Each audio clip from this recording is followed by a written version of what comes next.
Hello students, let's see this question. The question says that the freezing point depression constant Kf of benzene is 5.12 Kelvin kg per mole. ठीक है, Kf की value दे रखी है आपको question में.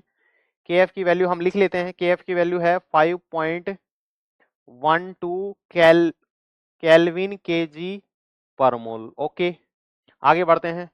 The freezing point depression of the solution of molality they the. Molality कितनी दे रखी है? मोलैलिटी दे रखी है 0.078 containing a non electrolyte solute in benzene. तो बेंजीन के अंदर एक नॉन इलेक्ट्रोलाइट सॉल्यूट डाला हुआ है.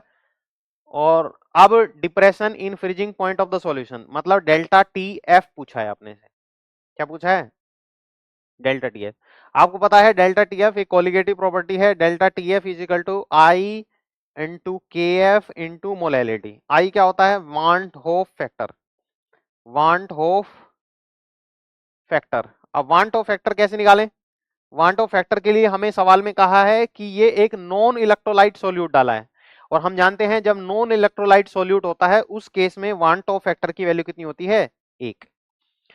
तो डेल्टा टी एफ का फॉर्मूला लगा देंगे यहाँ पे. सिंपली डेल्टा टी एफ का फॉर्मूला लगाएं भाई. Delta T F is equal to होगा I into K F into molality.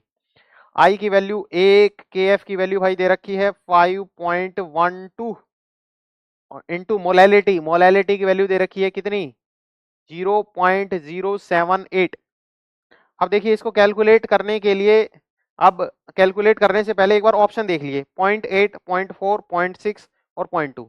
ठीक है, काफी डिफरेंस है ऑप्शंस में, काफी डिफरेंस है. इसको कैलकुलेट करने के लिए थोड़ा राउंडिंग ऑफ का खेल करते हैं. देखिए ये 0.78 है तो इसको 0.8 मान लिया जाए. और 8 को 5 से मल्टीप्लाई करोगे तो 8 इंटू 5 40.